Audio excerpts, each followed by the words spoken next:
नमस्कार प्रिय विद्यार्थियों, मेरा नाम है विपुल राजपुरोहित और स्वागत है विपुल एजुकेशन चैनल पर आप सभी का। दोस्तों, कक्षा 12 की हमारी बुक चल रही है ज्योग्राफी, जिसका हम पाठ नंबर 1 पढ़ रहे हैं मानव भूगोल का विकास एवं विशेषत्र मानव भूगोल का प्रकृति एवं विशेषत्र।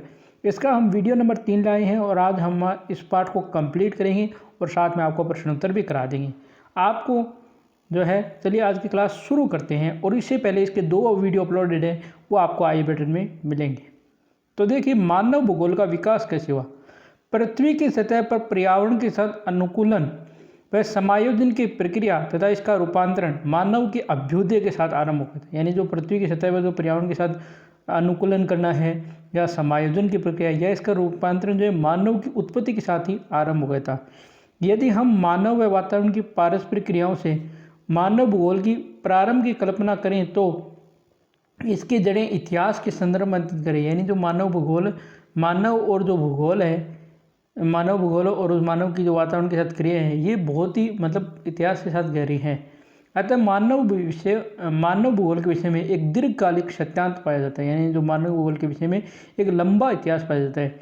समय के साथ विषय को स्पष्ट करने वाले उपागमों में परिवर्तन है। यानी समय के साथ जो विषय को स्पष्ट करने वाले उपागम है, जो साधन है, उनमें भी परिवर्तन है। यह विषय की परिवर्तनशील प्रकृति दर्शाता है। यानी ये जो इसकी विषय की परिवर्तनशील प्रकृति है, इसको दर्शाता है। अध्ययन की दृष्टि से मानव भूगोल को 3 युगों में बांटा गया है। यानी अध्ययन की दृष्टि से मानव भूगोल को 3 भागों में बांटा गया है। पहला है प्राचीन काल। प्राचीन काल में विभिन्न समाजों के बीच अन्योन्य क्रिया न्यून थी। यानी प्राचीन काल में जो अलग अलग समाज थे, उनके बीच जो अन्योन्य क्रिया थी वो बिल्कुल कम थी। एक दूसरे के बारे में ज्ञान सीमित था। यानी एक दूसरे के बारे में उन्हें ज़्यादा जानकारी नहीं थी। तकनीकी विकास का स्तर निम्न था। यानी तकनीकी विकास तो बिल्कुल था ही नहीं। चारों तरफ प्राकृतिक वातावरण की छाप थी। यानी चारों तरफ जो है प्राकृतिक वातावरण था।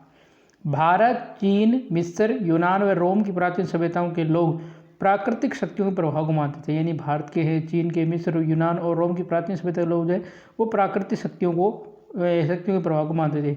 वेदों में सूर्य, वायु, अग्नि, जल, वर्षा आदि प्राकृतिक तत्वों को देवता मानकर पूजा करते। यानी सूर्य है, वायु है, अग्नि, जल, वर्षा, ये जो प्राकृतिक तत्व है, इनको देवता मानकर पूजा अर्चना की जाती थी। यूनानी दार्शनिक थेल्स व एनक्सीमेंडर ने जलवायु, वनस्पति व मानव समाज का वर्णन किया। यानी जो यूनानी दार्शनिक है थेल्स या एनक्सीमेंडर, इन्होंने जलवायु, वनस्पति और मानव समाज का जो वर्णन है वो किया है। अरस्तु ने वातावरण के प्रभाव की वजह से ठंडे प्रदेश के मानव को बहादुर परंतु चिंतन में कमज़ोर बताया। यानी अरस्तु ने कहा कि जो वातावरण के प्रभाव के कारण कहा है कि जो ठंडे प्रदेश के मानव है बहादुर तो होते हैं, लेकिन उनका चिंतन कमज़ोर होता है। जबकि एशिया के लोगों को सुस्त पर चिंतनशील बताया। लेकिन एशिया के जो लोग जो गर्म प्रदेश में रहते हैं वो सुस्त जरूर होते हैं, लेकिन चिंतनशील होते हैं। इतिहासकार हेरोडोटस ने घुमक्कड़ जातियों तथा स्थायी कृषक जातियों के जीवन पर वातावरण के प्रभाव का उल्लेख किया। यानी जो घुमक्कड़ जातियाँ हैं और जो स्थायी कृषक जातियाँ हैं उन पर वातावरण का उल्लेख किया है। हिकेटियस ने विश्व के बारे में उपलब्ध भौगोलिक ज्ञान को व्यवस्थित रूप में रखने के लिए उन्हें भूगोल का जनक कहते हैं। ये जो हिकेटियस है, इसको विश्व के बारे में उपलब्ध जो सारी भौगोलिक जानकारी है उसको व्यवस्थित रखने के कारण भूगोल का जनक या पिता कहा जाता है। स्ट्रेबो एवं उसके समकालीन रोमन भूगोलवेताओं ने मानव एवं व उसकी प्रगति स्तर पर भूपारिस्थितिक स्वरूपों का प्रभाव स्पष्ट किया। यानी स्ट्रेबो और उसके समकालीन जो भी रोमन भूगोलवेता है, उसने मानव और उसकी प्रगति स्तर पर जो भू परिस्थितिक स्वरूप है उसको स्पष्ट किया। दूसरा आता है मध्यकाल। इस काल में नौचालन चालन संबंधी कुशलताओं व अन्वेषणों तथा तकनीकी ज्ञान व दक्षता के कारण देशों तथा लोगों के विषय में मिथक व रहस्य खुलने लगे। यानी इस काल में क्या होगा, नौचालन यानी नाव चलाने का संबंध कुशलता आ गई थी और नए नए अन्वेषण होने लगे। थोड़ा तकनीकी ज्ञान और दक्षता के कारण देश तथा लोगों के विषय में जो मिथक यानी जो भ्रम थे वो और रहस्य थे वो खुलने लगे। उपनिवेशीकरण और व्यापारिक रूप से नए क्षेत्रों में खोजों व अन्वेषण का विश्व ज्ञान कोश विवरण में प्रकाश है। यानी इस समय से उपनिवेशीकरण हो चुके थे, दूसरे देशों पर कब्जे आधिपत्य करना और व्यापारिक रूपीकरण, नए नए क्षेत्रों में खोजें और अन्वेषण से विश्व ज्ञान में प्रकाश आया। इस काल में अन्वेषण, विवरण व प्रादेशिक विश्लेषण में जोर रहा। यानी इस काल में खोजें हुई, अलग अलग विवरण देखे गए, प्रादेशिक विश्लेषण किए गए, इन पर जोर रहा। प्रादेशिक विश्लेषण में प्रदेश के सभी पक्षों का विस्तृत वर्णन किया। यानी जो भी प्रदेश है उसके सारे पक्षों का वर्णन किया गया। मत ये था कि सभी प्रदेश पूर्ण इकाई वह पृथ्वी भाग। यानी कहा गया कि जो सभी प्रदेश है वो पूर्ण इकाई और पृथ्वी के भाग है। इस प्रदेश की समझ पृथ्वी को पूर्ण रूप में समझने में सहायता करें। अगर हम किसी प्रदेश को समझते हैं तो पृथ्वी को समझने में सहायता होगी। तीसरा काल आता है आधुनिक काल। इस काल की शुरुआत जो है जर्मन भूगोलवेता हम्बोल्ट रिटर, फ्रोबेल, पेशेशल, रिचथोफन व रेटजेल ने की। यानी इस जो काल की शुरुआत है जर्मन भूगोलवेत्ता हम्बोल्ट ने की, रिटर ने की, फ्रोबेल, पेशेशल, रिचथोफन और रेटजेल ने की थी। फ्रांस में मानव भूगोल का सबसे अधिक विकास, यानी फ्रांस में जो है मानव भूगोल का सबसे ज़्यादा विकास का रेटजेल, विडाल डी लाब्लास, ब्रून्स, डी मार्तोन, डिवांजिया, फ्रेबे, ये जो मानव भूगोल पर कई ग्रंथ लिखे थे। अमेरिका व ग्रेट ब्रिटेन में भी मानव भूगोल का जो है तेजी से विकास हुआ। अमेरिका में जैसे Ellen Semple, Huntington, Bowman, Carl Sauer, Griffith Taylor. Britain में हर्बर्टसन, मैकिंडर, रोकाबजी, फ्लोर ने जो है मानव भूगोल के विकास में योगदान दिया। 20वीं सदी में जो है मानव भूगोल का विकास इन सभी देशों में हुआ। फ्रेडरिक रेटजेल, जिन्हें आधुनिक मानव भूगोल का संस्थापक कहा जाता है, यानी जो आधुनिक मानव भूगोल है उसका पिता कहा जाता है फ्रेडरिक रेटजेल को, ने मानव समाजों एवं पृथ्वी के धरातल के जो पारस्परिक संबंध है कि जो संश्लेषणात्मक अध्ययन है इस पर जोर दिया था। इस काल के प्रारंभिक दौर में मानव वातावरण संबंधों का जो नियतवादी, संभववादी और नवनित्यवादी विचारधारा के अनुसार अध्ययन किया गया है। यानी पहले नियतवादी, फिर संभववादी, फिर नवनियतवादी विचारधारा के अध्ययन किया। नियतवादी में प्रकृति व संभववाद में मानव को अधिक माने, नहीं जो नियतिवादी है इसमें तो प्रकृति को माना गया, संभववाद में मानव को प्रभावी माना गया। 21वीं सदी में जो नवनियतिवादी है इसके अनुसार दोनों के पारस्परिक संबंध पर जोर दिया, यानी मानव और प्रकृति दोनों के संबंधों पर जोर दिया गया। ये विचारधारा रूक्को व जाओ के नाम से जानी जाती है, यानी ये विचारधारा रूक्को व जाओ के नाम से जानी जाती है। और जो नवनियत के प्रवर्तक है वो है ग्रिफिथ टेलर। 1930 के दशक में मानव भूगोल का विभाजन सांस्कृतिक भूगोल व आर्थिक भूगोल में, यानी 1930 में मानव भूगोल बंटा सांस्कृतिक भूगोल और आर्थिक भूगोल में। विशेषीकरण की प्रवृत्ति के कारण मानव भूगोल की अनेक उपशाखाएं जैसे राजनीतिक भूगोल, सामाजिक भूगोल, चिकित्सा भूगोल का भूगोल, यानी अलग अलग मतलब बंटने के कारण मानव भूगोल की कई शाखाएं, राजनीतिक भूगोल है, सामाजिक भूगोल है, चिकित्सा भूगोल आदि हुई। दोनों विश्व युद्ध की मध्य की अवधि में क्षेत्रीय विभेदन के अध्ययनों पर से, यानी दो विश्व युद्ध की मध्य की अवधि में जो है क्षेत्रीय विभेदन यानी क्षेत्र वाइज जिसका विभाजन के अध्ययनों पर बदल दिया गया। तो द्वितीय विश्व युद्ध के बाद 2 दशकों में मानव भूगोल की विषय वस्तु में स्थानिक संगठन उपागम द्वारा मानवीय क्रियाओं के जो प्रतिरूप है इनकी पहचान करना कर रहा था। मात्रात्मक क्रांति से उत्पन्न असंतुष्टि के चलते हुए 1970 के बाद मानव भूगोल में अनेक दार्शनिक जो है विचारधाराओं का प्रभाव रहा। मानव कल्याण के परक विचारधारा का संबंध लोगों के सामाजिक कल्याण के अलग अलग पक्षों से रहा। इसमें स्वास्थ्य भी था, शिक्षा भी थी, आवास, ये सब शामिल थे। क्रांतिकारी विचारधारा जो है इसने निर्धनता के कारण है, बंधन और सामाजिक असमानता के कारण मार्क्स के सिद्धांत का जो है अनुसरण किया। समकालीन सामाजिक समस्याओं के संबंध में पूंजीवाद को जो है इसका विकास माना गया। आचरण परक विचारधारा के अनुसार मनुष्य आर्थिक क्रियाएं करते हैं, हमेशा जो है आर्थिक लाभ पर ही विचार नहीं करता, बल्कि उसके अधिकांश निर्णय जो है पर्यावरण की अपेक्षा मानसिक चित्रण यानी आचरण पर्यावरण पर भी आधारित होते हैं।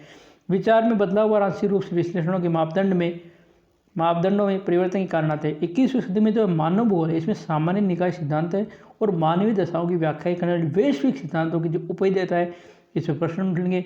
अब अपने आप में प्रत्येक स्थानीय संदर्भ की समझ में महत्व पर जोर भी दिया जा रहा है। इस प्रकार मानव भूगोल लगातार जो है विकास के साथ गतिशील भी रहा है, समय के साथ इसका महत्व है, अध्ययन क्षेत्र, व्यापकता और विशेषता संबंध भी बढ़ रहे हैं। आज भूगोल की महत्वपूर्ण शाखा है, इस शाखा का अध्ययन संपूर्ण विश्व में किया जा रहा है। तो ये आपका हमारा जो पाठ है वो कंप्लीट हो गया है। अब हम देखेंगे प्रश्नोत्तर।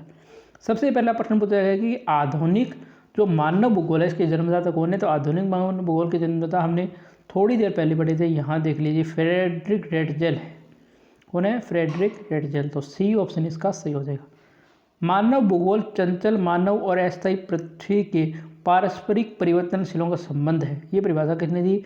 तो शुरुआत में हम जब मानव भूगोल की हम परिभाषा देखेंगे वहाँ पर आपको ये परिभाषा मिलेगी। मानव भूगोल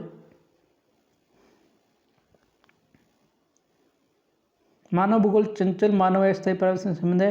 ये रेटजेल की शिष्या प्रसिद्ध अमेरिकन भूगोलवेत्ता एलन सैम्पल की परिभाषा है। तो इसके अंदर आप करोगे सैम्पल, या बी ऑप्शन एलन सैम्पल।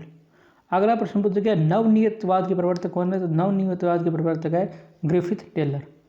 निम्न में से कौन सा फ्रांसीसी भूगोलवेत्ता नहीं है? Blache, Brunhes, Demangeon, Ritter. तो फ्रांसीसी जो भूगोलवेत्ता है उसमें आपको फ्रांसीसी भूगोलवेत्ता Ratzel, Vidal de la Blache, Demangeon, Febvre ये सब है। रिटर इसमें नहीं है, यानी ब्लास, ब्रूस और डिमांजिया ये तो हैं, ऊपर आप देख लोगे, लेकिन रिक्टर नहीं है, तो इसमें डी ऑप्शन जो है वो सही हो जाएगा। अगला प्रश्न है कि मानव भूगोल के त्रिसंतुलन के घटकों के नाम बताओ। मानव भूगोल के त्रिसंतुलन के घटकों के नाम बताओ। तो मानव भूगोल के त्रिसंतुलन के घटकों के नाम बताओ। मानव भूगोल के त्रिसंतुलन के घटकों के नाम बताओ। कहाँ मिलेगा आपको, देख लेते हैं हमें मानव भूगोल के त्रिसंतुलन के घटक।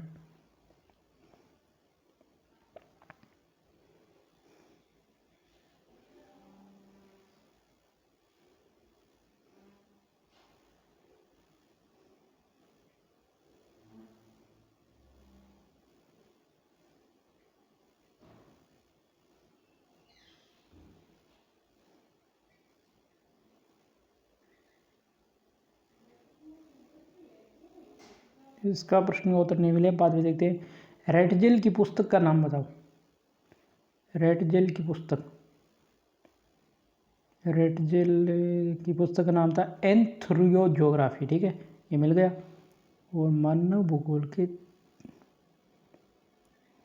यहाँ मुझे लगता है मानव भूगोल तो मानव भूगोल,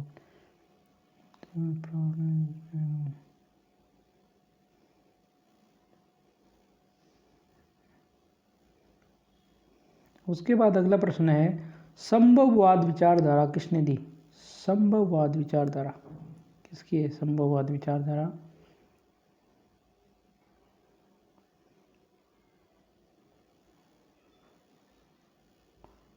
संभववाद विचारधारा किसने दी। ऊपर देखना पड़ेगा थोड़ा सा, हम ऊपर देखते हैं। संभववाद विचारधारा,